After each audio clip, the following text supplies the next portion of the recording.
चलिए आगे बढ़ते हैं। इसको क्लीन करता हूं और टाइप नंबर 8 के बाद टाइप नंबर 9 की ओर आगे बढ़ जाते हैं।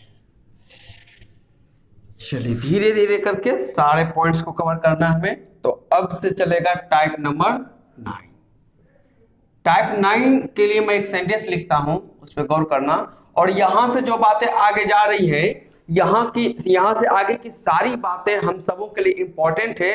और आपको इस पे अलग से ध्यान देने की आवश्यकता है, क्योंकि यहां से कुछ टॉपिक आपको इमेजिन करके और समझ के चलना पड़ेगा कि हाँ वास्तव में ऐसा हो सकता है या ऐसा होता है। ये बैक के आपके पॉइंट से मैच नहीं करेंगे, आपको हल्का सा अलग पैटर्न पे ले जाया जा रहा है। इसलिए थोड़े से माइंड में कुछ कंफ्यूजन आएंगे तो उसको दूर करने का प्रयास कीजिएगा। और मैं अपने तरफ से पूरी तरीके से कोशिश करने वाला हूं कि आप सबों के सारे डाउट्स जो माइंड में आते हैं वो सारे डाउट्स मैं खुद यहां सॉल्व करवा दूं, जिससे आपको किसी प्रकार का कंफ्यूजन ना रहे। ध्यान रखिएगा। अब यहां से मैं एक सेंटेंस लिख देता हूं, we shall march ahead. We shall march ahead.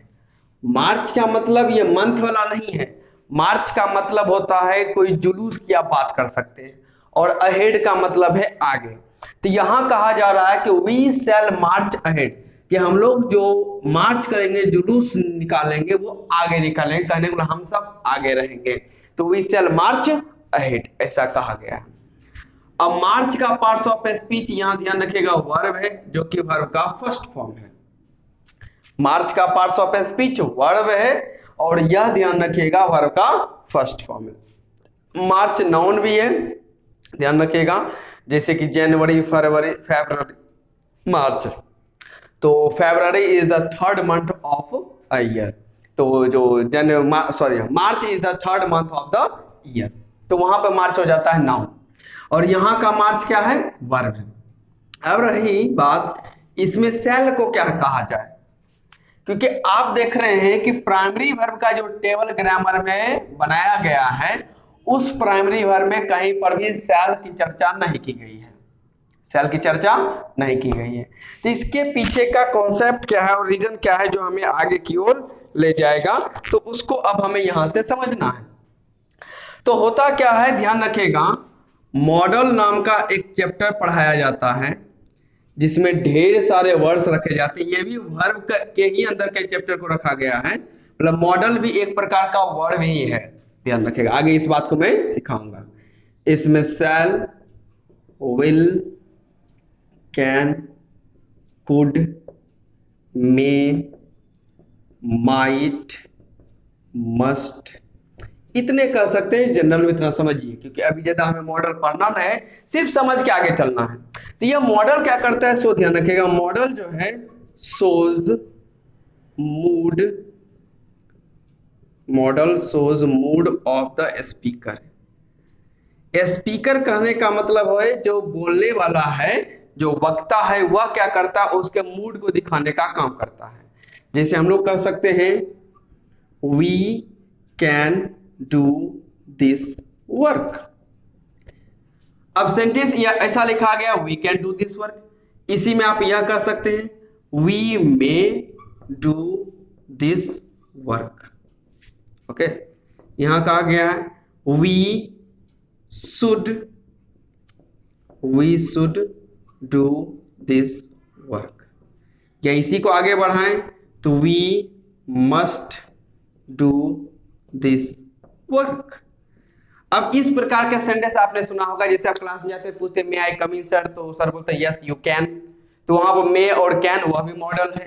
तो यहाँ पे गौर कीजिएगा, सब कुछ सेम है, बस ये मॉडल चेंज हो रहे हैं। और इसके बाद का जो वर्ब है, वर्ब का फर्स्ट फॉर्म ये तो हमेशा आ रहा है। तो मॉडल चेंज हो रहे हैं, ये सारे शब्द चेंज हो रहे हैं, सेंटेंस में अलग अलग प्रकार से आ रहे हैं, लेकिन सेंटेंस में किसी प्रकार का, वर्ड्स में किसी प्रकार का बदलाव नहीं है।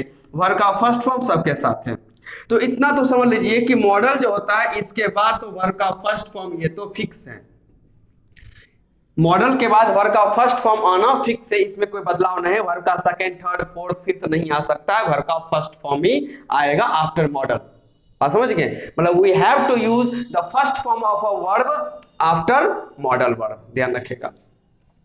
अब इससे आगे जाके सोचते हैं कि यहां करता क्या है। जब आप कहते हैं we can do this work, we can do this work, इसका मतलब होता है कि आप यहां पर अपनी एबिलिटी दिखाने का काम कर रहे हैं, कि अपनी योग्यता दिखाने का काम कर रहे हैं कि we can do this work. कहने का मतलब है we are able, we have power, we have capacity that all of us can do this work, कि हम सभी इस काम को कर सकते हैं, हमारे पास ऐसी योग्यता है, we can do this work.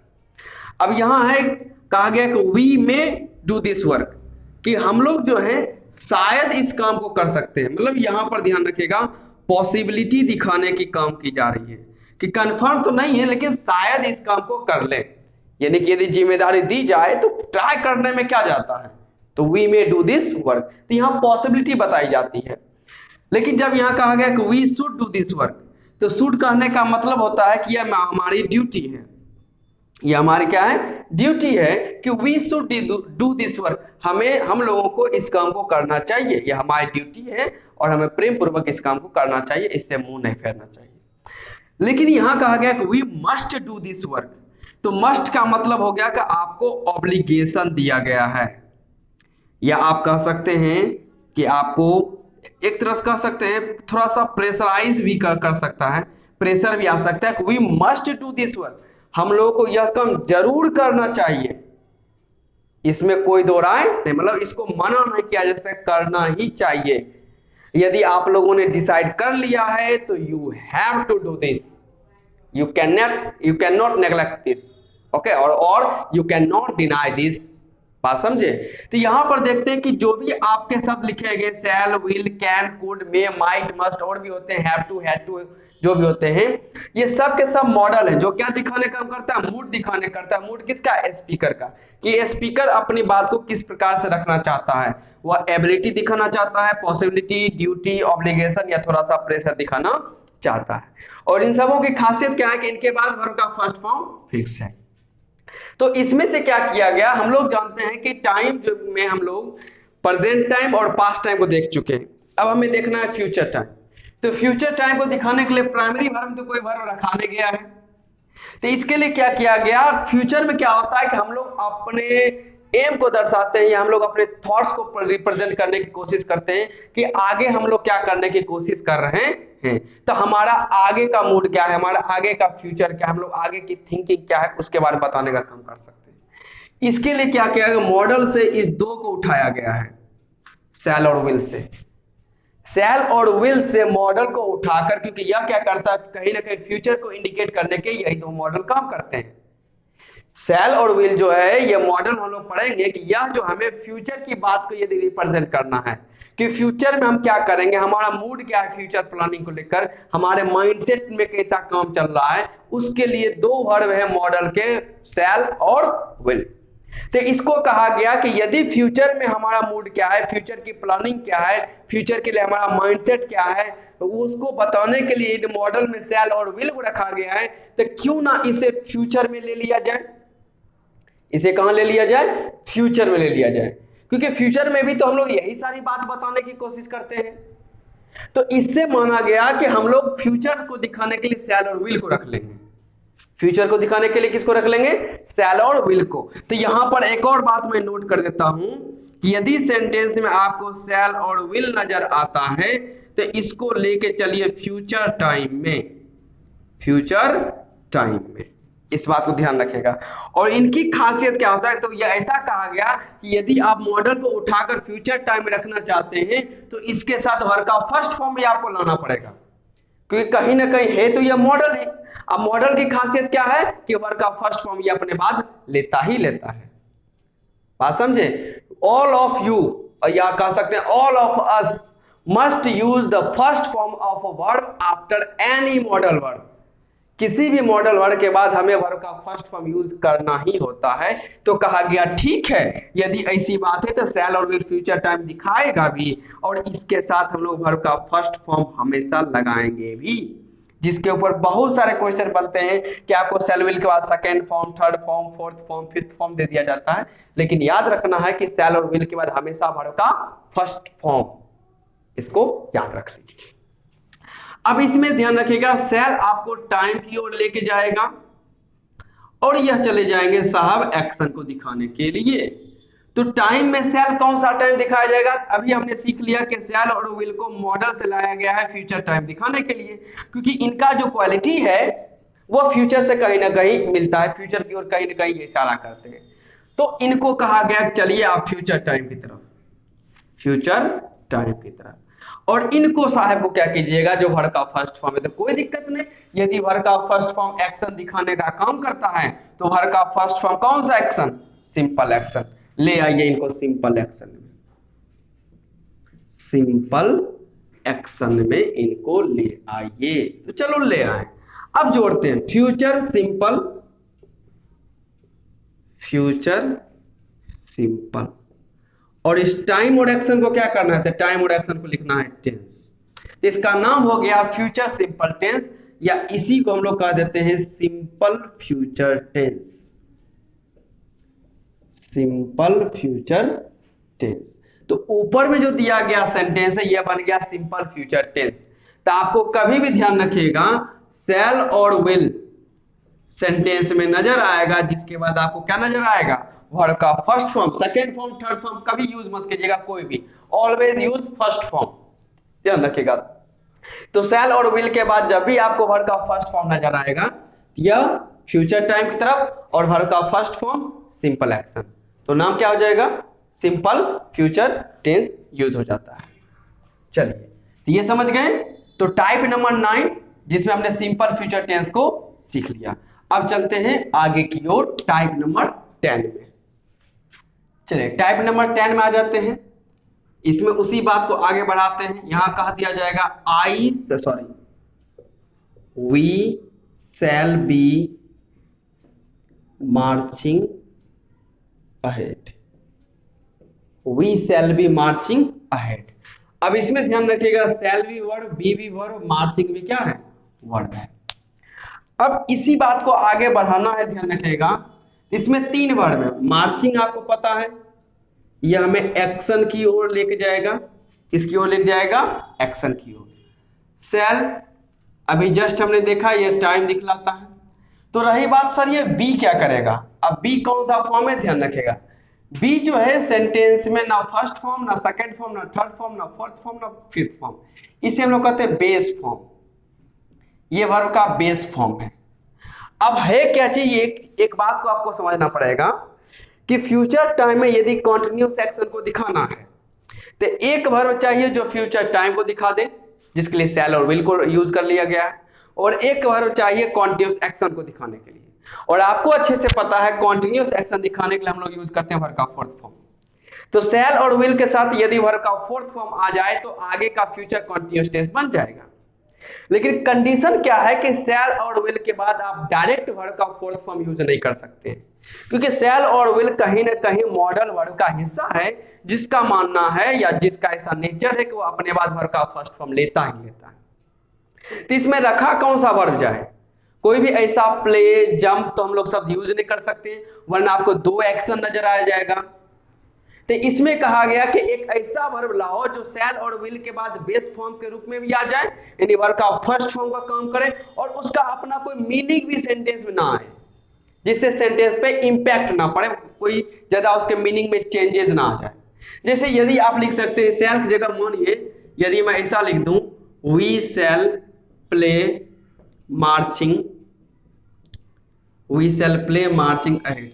लगता है शैल के बाद यदि आप प्ले दीजिएगा तो प्ले एक ऐसा वर्ब है जो अपना मीनिंग लेके चलाएगा। प्ले क्या करेगा? अपना मीनिंग, वो खेलने का जो सेंस था उसको लेके चलाएगा।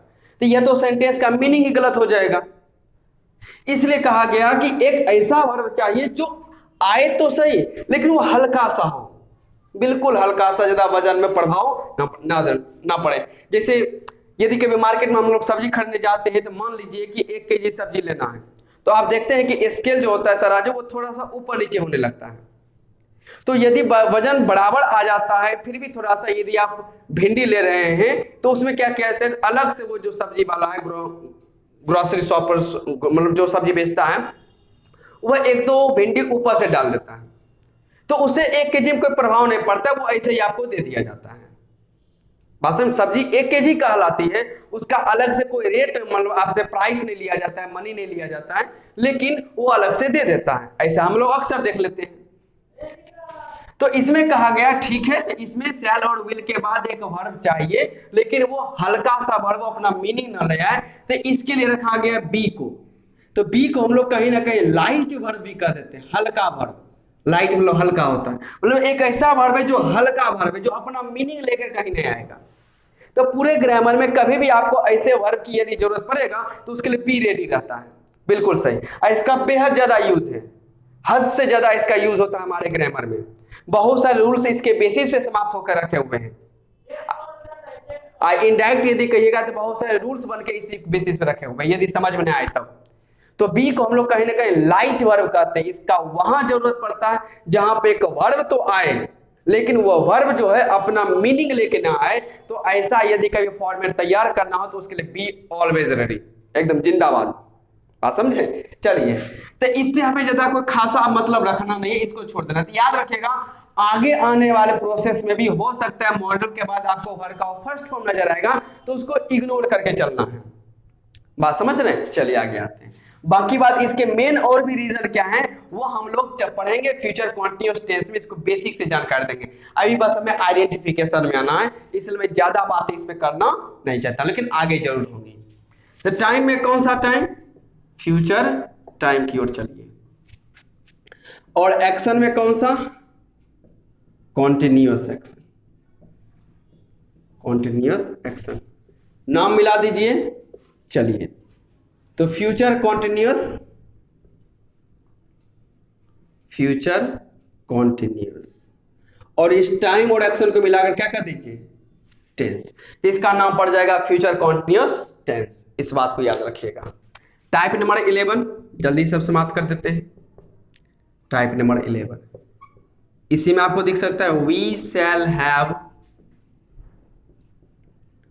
Marched ahead.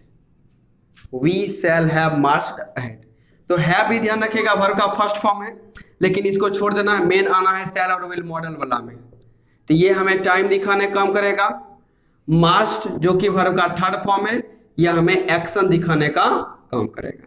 तो शैल के बारे में आपको पता है कि यह फ्यूचर टाइम की ओर जाएगा, फ्यूचर टाइम। और यह जो वर्ब का थर्ड फॉर्म है, ये एक्शन में कौन सा? तो वर्ब का थर्ड फॉर्म एक्शन में परफेक्ट एक्शन की ओर ले जाता है, तो इसको यूज कर देते हैं परफेक्ट एक्शन। शैल फ्यूचर टाइम, मार्च वर्ब का थर्ड फॉर्म होते हुए परफेक्ट एक्शन की ओर चला गया। हैव को छोड़ दीजिए, शैल और विल के बाद हमें एक वर्ब का फर्स्ट फॉर्म चाहिए। ये माइंड में आपके डाउट्स आ सकते हैं, कंफ्यूजन आ सकते हैं, सर वहां बी है यहाँ हैव क्यों है? तो कोई बात नहीं, इसकी पूरी जानकारी हम लोग आगे लेंगे जब हम इसको पूरी तरीके से पढ़ेंगे तब। अभी फिलहाल इस समय छोड़ रहा हूँ। चलिए जल्दी से करते हैं, क्योंकि लग रहा है कि तबीयत मेरी थोड़ी नासाज हो रही है, थोड़ा अच्छा फील नहीं हो रहा है, अचानक तबीयत बिगड़ गई है।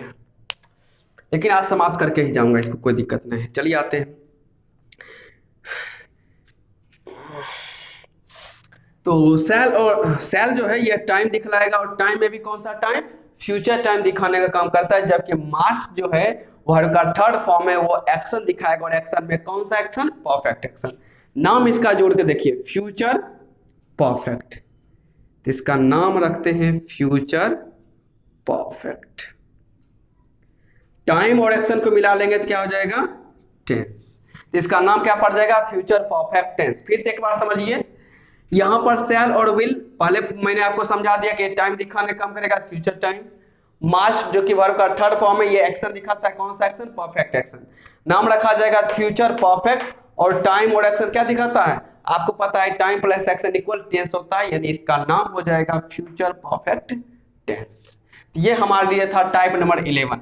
तो simple future tense, future continuous, future perfect हो गए, और लास्ट आ जाते हैं तेजी से, और आज इसको पूरा आइडेंटिफिकेशन को समाप्त कर देते हैं, जिससे आपको भी भरोसा हो जाए कि हाँ टेंस बिना रूल्स के पढ़ सकते हैं। टेंस के लिए किसी भी प्रकार के रूल्स की जरूरत नहीं है, सिर्फ और सिर्फ कॉन्सेप्ट की जरूरत है। और गौर कीजिएगा तो आपका जो पूरा टेंस का आइडेंटिफिकेशन चल रहा है बस ये प्राइमरी वर्ब के इर्द गिर्द चल रहा है। प्राइमरी वर्ब यदि सीख गए ना तो मैं दावा कर सकता हूं, मैं वादे के साथ करता हूं, टेंस क्या आने वाला चैप्टर भी बहुत सारे आपके सुधर सकते हैं। बस इस पॉइंट्स पे कोई ध्यान नहीं देता है, कोई भी ध्यान नहीं देता है। ध्यान रखेगा, इस पे ध्यान देने वाली सबसे इंपॉर्टेंट बात है, इसको में ध्यान देकर चलना चाहिए तो आप बहुत सारी अच्छी बातें सीख सकते हैं। चलिए जल्दी से टाइप नंबर 12 करते हैं। Type number 12,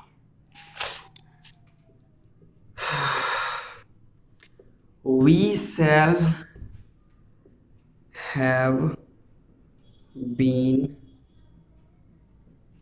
marching ahead. We shall be marching ahead from 2023. अब इस सेंटेंस में देखते हैं कि we shall have been marching ahead from 2023। इसमें गौर कीजिएगा, shall भी verb, have verb, been verb, marching भी वर्ब। सोचिए ये एक सेंटेंस है जिसमें आपको चार चार वर्ब नजर आ रहे हैं। बच्चे को बेहद कंफ्यूजन होता है, उन्हें लगता है सेंटेंस में एक वर्ब हो, दो वर्ब हो, तीन वर्ब हो, कितने वर्ब हो सकते हैं, लेकिन आपके पास चार वर्ब है। और इन फ्यूचर आप कभी ऐसा सेंटेंस देखिएगा जिसमें एक सेंटेंस में इससे ज्यादा सेंटेंस हो सकते हैं, सॉरी इससे ज्यादा वर्ब्स हो सकते हैं। माइंड को ओपन रखिए ताकि इसमें ढेर सारे नॉलेज आ सके। ध्यान रखिएगा, कचरा बहुत जमा कर चुके हैं, अब टाइम आ गया है हमें नॉलेज लेने का। नॉलेज लेने के लिए आपको कचरा निकालना पड़ेगा। कचरा रहते हुए यदि आप सोच रहे हैं नॉलेज लेना, तो ये सही रास्ता नहीं है। नॉलेज चाहिए तो सबसे पहले माइंड से कचरे को निकालिए। आप नॉलेज भी ले रहे हैं और कचरा भी रखे हुए हैं, और अलग से नॉलेज भी आ रहा है और अलग से कचरा भी आ रहा है। माइंड मिक्स कर देगा सारी बातों को। आप पढ़ने जाइएगा, आप समझने जाइएगा तो माइंड में दूसरी बातें अलग से पिक्चराइज हो जाती हैं। अब गौर कीजिएगा, जब कभी भी आप अपना नोट्स ओपन करते हैं तो नॉलेज कम और आपको कचरा वाला चीज ज्यादा याद हो जाता है, या वो ज्यादा माइंड में खेलने लगता है। अब माइंड भी आपको उसी की तरफ ले चलता है कि चलो उधर ही चलते हैं, उधर ही चलो, उधर ही चलो। तो माइंड आपको दूर भगाने का काम करता है। आपको माइंड को कंट्रोल करके उसके पास लाना है कि नहीं, मुझे यही करना है, मुझे दूसरी चीजें नहीं चाहिए। जब कभी किसी काम में आप लग जाते हैं, ध्यान रखिएगा, तो उस काम में यदि पूरी तरीके से आप लगना चाहते हैं तो सबसे पहले माइंड में आ रहे सारे कचरा, जो भी नेगेटिव थिंग्स या आपके यूजफुल नहीं है, उस सब को डिलीट मारिए। जिस चीज में आप पैशनेट है, जो आपके फ्यूचर को बनाने का काम करेगा, सिर्फ और सिर्फ उसी पे फोकस रखिए। दूसरे चीजों से कोई मतलब नहीं है, चाहे वो कितना भी बड़ा इंपॉर्टेंट दुनिया के लिए क्यों ना हो। यदि वो आपके लिए इंपॉर्टेंट ना है तो समझ लीजिए you don't have to do this, नहीं करना है आपको। You must neglect all those things that is not for you, जो चीज आपके लिए नहीं है। बात समझ रहे हैं? You have to neglect all those things which are not useful for you. बात समझे? और उस चीज को कभी सीखने का प्रयास नहीं कीजिए जिसके लिए आप बने हुए नहीं हैं। लाइफ को बेहतर जगह ले जाना है, जिसके लिए नॉलेज को आने देना है, कचरे को ब्लॉक करना है। और जो कचरा है उसको किसी तरीके से बाहर निकालिए। अलग अलग प्रोसेस होते हैं, बहुत सारे प्रोसेस हैं। खुद बैठ के सोचिएगा तो ज्यादा आपका माइंडसेट वर्क करता है। इसको इंप्रूव कीजिए। जब इसको इंप्रूव कीजिएगा तो इसमें अलग सा एक बत्ती जलता है, बल्ब, जो दिखता नहीं है, सिर्फ फील हो सकता है। तो उसको फील कीजिए। जिस भी फील्ड में जाना चाहते हैं उसके एक्सपर्ट बनिए। झोला छाप नहीं बनना है, ये भी कर लिया, वो भी कर लिया, ये भी कर लिया, वो भी कर लिया। पहले एक्सपर्ट बनिए, सब ज्यादा अपने फील्ड के एक्सपर्ट बनिए। किसी भी चीज में जाना है, आपको बिजनेसमैन बनना है, जिस फील्ड का बिजनेसमैन बनना है उसका एक्सपर्ट टॉप लेवल बनना है। उसके लिए जितनी जानकारी चाहिए सारी इकट्ठा करेंगे, रुकेंगे नहीं, कभी रुकना है ही नहीं।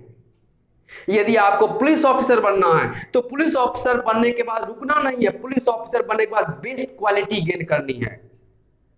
अक्सर देखा जाता है कि इंसान एक एम को अचीव करके रुक जाता है, जरा सोच के देखिए, क्या उस चीज मतलब जिस फील्ड को आप अचीव किए हुए, क्या उससे बेहतर आप मतलब उससे बेहतर लोग हैं? यदि उससे बेहतर लोग हैं तो आप वो क्यों नहीं हो सकते हैं? टाइम लगेगा, टाइम दीजिए, रुकिए नहीं। पुलिस ऑफिसर बनेंगे तो क्या दिक्कत है? बेहतर पुलिस ऑफिसर बनिए, बेस्ट बनिए। जितने भी आप संविधान से जुड़े हुए जो भी पॉइंट्स हो सकते हैं सबको पढ़िए। हर पुलिस ऑफिसर ज्ञाता नहीं होता है, डायरी खोल के देखना ना पड़ जाए ऐसा मत बनिए। सारा धारा याद रखिए, तभी आप केस को, यदि आप इन फ्यूचर पुलिस ऑफिसर बनिएगा तो उन सारी केसेस को जल्दी सॉल्व कर पाइएगा और आगे हो सकता है लाइफ में उससे ऊपर भी जाइए। यदि आप डिफेंस सेक्टर में जाना चाहते हैं, यदि आप आर्मी, एयरफोर्स, नेवी किसी में भी जाना चाहते हैं तो जाने के बाद रुकिए नहीं। यदि आप एयरफोर्स में चले गए तो कोशिश कीजिए कि उस पॉइंट में और भी कुछ जानकारियां हैं। यदि आप एयरफोर्स में हैं तो पूरी जानकारी लीजिए ना, कुछ जानकारी क्यों लेते हैं?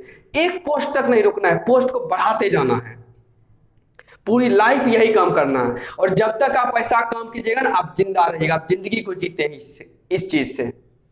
और जिस दिन आप रुक गए, उलझ गए, बच गए, बिजी हो गए किसी और वजह से, आपकी लाइफ रुक जाती है, आपकी जिंदगी रुक जाती है, आपकी जिंदगी में नयापन नहीं आता है, माइंड बैठ जाता है, माइंड नया चीज नहीं सोचता है, माइंड वो बल्ब स्विच ऑफ हो जाएगा। और जब वो बल्ब स्विच ऑफ हो जाएगा तो माइंड वर्क करना ही बंद कर देगा, आपको लगेगा ये लाइफ है ही नहीं, इंटरेस्ट ही खो जाता है। माइंड को एक्सरसाइज दिए, माइंड को सोचने का काम दीजिए, इसके लिए रिस्क उठाइए, नॉलेज लीजिए, ऑलवेज रिस्क उठाइए, छोटा उठाइए लेकिन उठाइए, ताकि माइंड काम करता रहे। और जब तक माइंड काम करता रहेगा तब तक आप मरेंगे नहीं। जीते जी मरिए नहीं, जीते जी जिंदा रहिए। उसके लिए बस कुछ नहीं करना है, आपको काम में आगे सोचना है, माइंड खुद वो सोचेगा। आप माइंड को इलीगल थिंग्स में दौड़ाइए नहीं, निगेटिव सेंस में डालिए नहीं। कोई भी बाहर में चीज लिखा हुआ है नहीं पढ़ना यदि वो मेरे काम का नहीं है। कोई भी मोबाइल में यदि वीडियोज आ रहा है नहीं देखना है यदि वो मेरे काम का नहीं है। कोई भी मीम्स आ रहा है स्क्रॉल डाउन उसको करना ही नहीं है कि वो मेरे काम का नहीं है। यदि वो आप काम के चीजों को यदि आप बार बार देखते हैं तो जो आपके काम की चीज नहीं है यदि आप उसे बार बार देखते हैं तो जो काम की चीज है वो आपके माइंड में कभी नहीं आएगी। नेचर भी उसको आपके तरफ आने से रोकता है, चलो ये बेवकूफ इंसान तो कभी कुछ करेगा ही नहीं, क्योंकि ये अपने नेगेटिव पॉइंट से ज्यादा बजा हुआ है। लोग सोचते हैं कि वो कचरा जमा करते जाइएगा, नेगेटिव थिंग्स देखते जाइएगा, या जो आपके लिए नॉलेज नहीं है लाइफ में उसको गेन करते जाइएगा, और फिर आप चाहते हैं साथ में मेरी जो काम की चीज है उसको भी फोकस रखें। हो ही नहीं सकता है, आपको इसको दूर करना ही पड़ेगा। इसलिए कोई भी चीज को अचीव करने से पहले ये सोचिएगा कौन सी ऐसी चीज है जो उसको अचीव होने से रोक रही है, उसको हटा दीजिए। अचीव तो हमेशा आ जाएगा आपके लिए, अचीवमेंट कहीं दूर नहीं रखा हुआ है, वो आपके पास ही आएगी, गारंटी है, इसमें कोई शक थोड़ी है। जितने भी लोग सक्सेस पा रहे हैं वो या पाने वाले वो सब ऐसा ही कर रहे हैं, जिसमें मैं भी क्लास वीडियो बना रहा, आप इसको देख रहे हैं, आप पढ़ रहे हैं। हो सकता है कोई बैठा बैठा उस बात को सोच रहा होगा। आज हम लोग प्रयास कर रहे हैं, कोई इस प्रयास को दूर करके आगे निकल गया है, वो अपना एम अचीव कर रहा है। तो हम सब आप सब क्या इंसान ही तो, करिए आगे, बढ़िए आगे। तो माइंड को क्लीन रखिए, पैशनेट रखिए, मत डालिए नेगेटिव चीजों में। जिंदगी भी आसान होगी, टेंशन भी नहीं आएगा। हम लोगों के पास फालतू का टेंशन पड़ा हुआ है, ये क्या होगा, वो क्या होगा, इसके साथ क्या हुआ, उसके साथ क्या हुआ। अरे अपने साथ क्या हुआ कोई सोच रहा है? रात को बैठ के कभी सोचे हो कि आपके साथ क्या हुआ है? नहीं, नहीं सोचते हैं। लेकिन दूसरों के बारे में जरूर सोचेंगे। कभी रात को बैठ के सोचते हो कि इतने लाइफ में जो इतना सा वेस्टेज चला गया है टाइम, इसके बारे में क्या किया जाएगा? जो एक्शन चला गया है, एक स्टेज के बाद चाहे क्लास 10th पास करो, 11th पास आउट हो जाओ, 12th हो जाओ, ग्रेजुएशन करो, ये करो वो करो, लाइफ में आगे बढ़ो, लेकिन नहीं, फिर भी कह रहे हैं कि मेरे पास टाइम ही नहीं है। जरा सोच के देखिए, टाइम बर्बाद भी हो रहा है। हम लोग क्या करते हैं, 24 आवर्स जो है उसमें से और ज्यादा टाइम मांगने की कोशिश करते हैं। अक्सर हम लोग सुनते हैं, मैं भी सुना करता था कि काश और टाइम मिल जाता, 24 आवर्स जगह कोई थोड़ा और टाइम मिल जाता। अरे पहले उस 24 आवर्स में बैठ के तो सोच लो कि उसमें से कितना टाइम तुम वेस्ट करते हो, बर्बाद करते हो। पहले उसको तो यूज में लाओ। 24 घंटे के बाद, 25 घंटे के बाद वो भगवान से मांगना, ईश्वर से मांगना या लाइफ से मांगना। जितना मिला है उसको तो यूज कर नहीं रहे हो, अलग से चाहिए। किस लिए? यूज करने के लिए नहीं, उसको बर्बाद करने के लिए। यूज करने के लिए कोई नहीं मांगता है, जिसको यूज करना रहेगा ना उसके लिए 24 आवर्स इनफ है। एनफ है उसके लिए। इसी में आपको और भी काम कर मिल जाए, और भी टाइम मिल जाएगा वर्क करने के लिए, लेकिन नहीं, और भी काम, और भी टाइम चाहिए किस लिए? बर्बाद करने के लिए, नॉट फॉर यूज। यूज के लिए तो है ही नहीं, ओनली फॉर वेस्टेज चाहिए कि हमें वेस्ट करना है, वेस्ट करना है, वेस्ट करना है। तो लाइफ में बैठ के देखिए 24 आवर्स में कितने टाइम आप बर्बाद कर रहे हैं, पहले उसको हटाइए। यदि आपको लगे कि 24 आवर्स में यदि आपका सारा काम यदि अपने एम की तरफ जा रहा है, अपने अचीवमेंट की तरफ जा रहा है, तब थोड़ा टाइम मांगिए खुदा से कि दीजिए थोड़ा सा टाइम, देखते हैं बर्बाद करके, शायद खुदा दे दे, भगवान सुन ले अपनी आपकी बात को। लेकिन नहीं, टाइम बर्बाद भी कर रहे हैं, ऊपर से और भी चाहिए। जैसे घर में छोटा बच्चा होता है ना, उसको हम लोग क्या करें, खाना बर्बाद भी कर रहा है, तब वो और खाना मांगता है, तो मम्मी कहती है ना, या पिताजी घर वाले कोई कहते हैं पहले वो करो, उसको यूज करो, तब दूंगी। और ये सीख है हम लोगों के लिए, उस रोटी की छोटी से हमारे बचपन की कहानी है, जिसमें यह सिखाया जाता है कि पहले जो थाली में पड़ा हुआ है उसको समाप्त करो, तब और का डिमांड करो। क्या पता जो तुम और लोगे उसको खाने के चक्कर में पेट भर गया तो ये बर्बाद चला जाएगा। वही चीज होता है हमारे जिंदगी के लाइफ में, जो टाइम पड़ा हुआ है वो रहते हुए भी हमें और टाइम चाहिए। पहले इस टाइम को तो यूज करो, तो आगे का टाइम मांगना, मिल जाएगा टाइम। क्या पता है, सबको मिल रहा है, आपको भी मिल जाएगा। सोच के देखो 24 आवर, वो 30 आवर्स मिलेगा। अब वो कैसे मिलता है वो बात की बात है, पहले 24 आवर्स को तो यूज कर लो। जो जिंदगी जो एक थाली की तरह है, जिसमें से टाइम बचा हुआ है आधा रोटी के जैसा बचपन वाला, उसको पहले समाप्त करो। जो सब्जी पड़ा हुआ है उसको समाप्त करो, लीजिए नहीं। इस बात को गौर से सोचिए। अक्सर लोग क्या करते हैं, इतना सा खाना ले लेंगे और तब खाने के बाद कहेंगे अब मुझे नहीं खाना है। अरे पहले ही थोड़ा सा ले लेता तो अनाज बच जाता। लेकिन नहीं, वेस्ट करना है, वेस्ट करना है, वेस्ट करना है सबको। शादियों में ये इसका जीता जागता आपको उदाहरण मिल जाएगा। इतना सा लेंगे और हर पत्ते पर आपको जूठन मिलेगा, एक ही पत्ता को क्लीन मिल जाए तो फिर बोलना, यदि मिल जाए तो उनको मेरा नमस्कार है।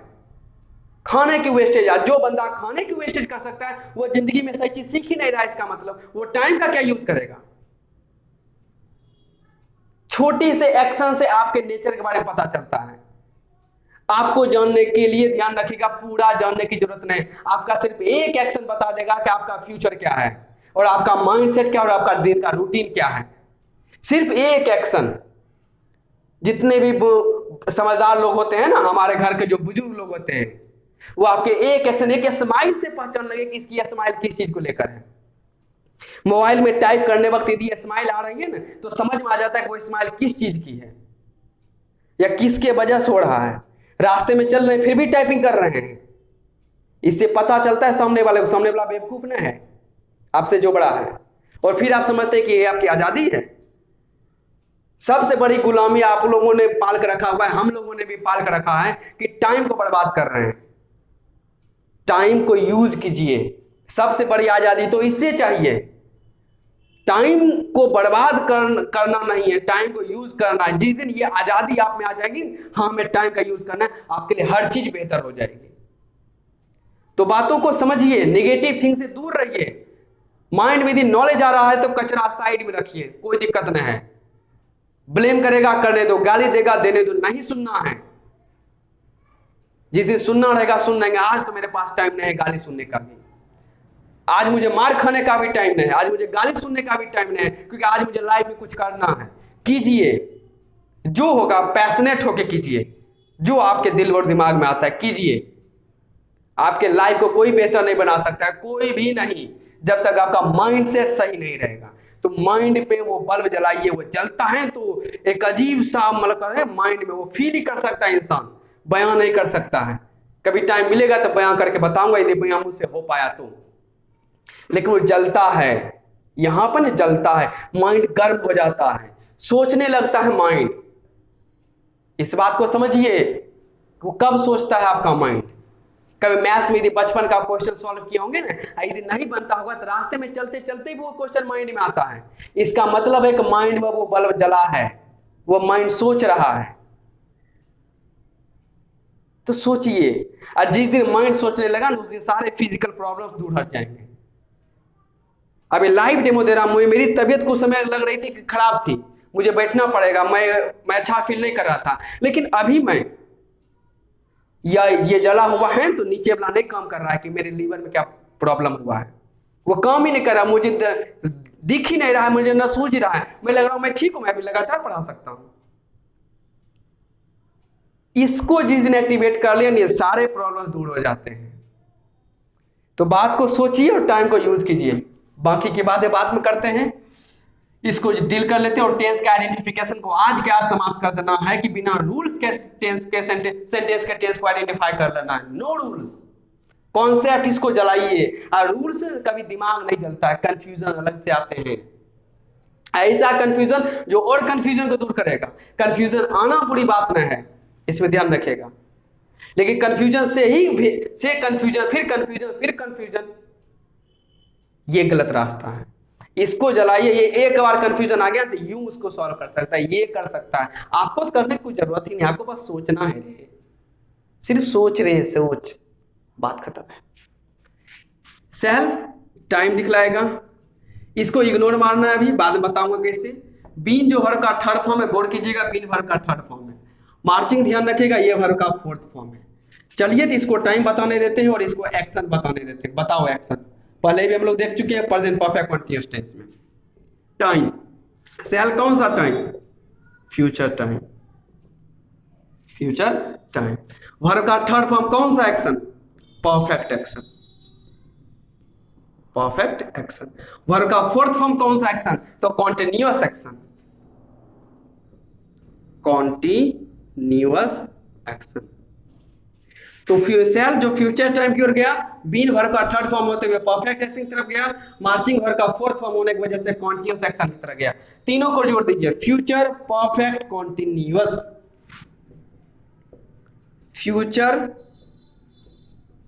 Perfect continuous. अब रही बात, यहां पर भी टाइम है, यहां एक्शन और यहां एक्शन, तो दो एक्शन को एक एक्शन मान के चलना है, ध्यान रखिएगा। तो टाइम प्लस एक्शन क्या हो जाएगा? टेंस। लीजिए हो गया। कहने का मतलब जो दिया गया सेंटेंस है ये फ्यूचर परफेक्ट कॉन्टिन्यूअस टेंस में है। टोटल 12 आइडेंटिफिकेशन समाप्त हो गए। टेंस में जिस 12 स्ट्रक्चर को हमें याद करना पड़ता है ताकि जिससे सेंटेंस को आइडेंटिफाई कर सकें, उसके लिए कोई नहीं, हमने आपको कंप्लीट करवा दिया। और इसको और बेहतर करना है कैसे? तो प्रैक्टिस है ना जी, करेंगे ना प्रैक्टिस, देखेंगे कितना बड़ा बड़ा सेंटेंस हो सकता है, सबको आइडेंटिफाई करेंगे। इसको सीखने के बाद हम लोग चलेंगे टेंस में, देखते हैं कहां पे मिलता है टेंस और कहां पे मिलता है रूल। जरा देखते तो हैं कहां है ग्रामर में रूल, जरा हमें भी ये सीखना है, आज तक तो मिला नहीं। आई जिस दिन मिल गया उसको तोड़े बिना हम आज तक बैठे नहीं, ध्यान रखिएगा। तो वेट कीजिए, सब कुछ सीखेंगे। ओके, चलिए अपना ख्याल रखिएगा, मिलते हैं अगले क्लास में, तब तक के लिए टेक केयर। बहुत दिन बाद बोल रहा हूं, लव यू।